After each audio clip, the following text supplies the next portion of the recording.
So, hi guys! So, ayan, namalengke nga pala ang aking jusawa ng mga gulay-gulay. Ayan, so meron tayong ditong ampalaya.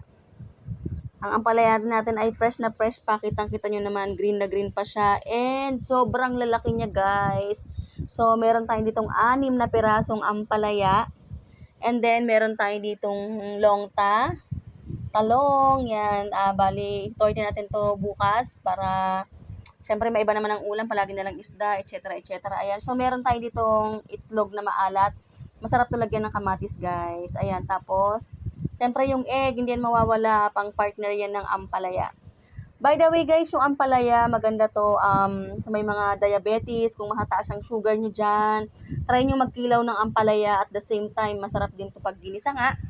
So, kahit na hindi siya kilawin, iulam nyo kung medyo napapaitan kayo, medyo pigaan nyo ng konti, ganyan. And sa may mga taong merong anemic, naalala ko dati nung may anemic ako, ito pinapakain sa akin ng asawa ko, yung hilaw pa nito, yung kinilaw lang nilagyan ng kamatis, ayan, so ayun ang kinakain ko everyday, yung mga talbos ng kamote, ganyan, yung mga, basta lahat ng green leafy vegetable, so alam naman natin masustansya yan. So, ayun ang kinakain ko nung nagkaroon ako ng, actually, hindi siya normal na anemic. So, sobrang bumaba talaga yung aking hemoglobin that time. So,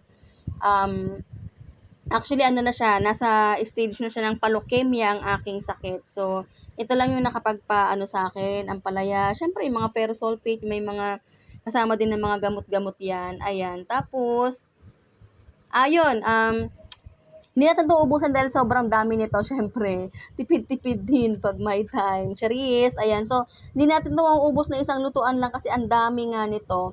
Siguro nga kikilawin ko yung iba and magluluto lang ako ng mga 3 piraso kasi, ayun, hindi natin mauubos yan. So, yun lang guys for tonight.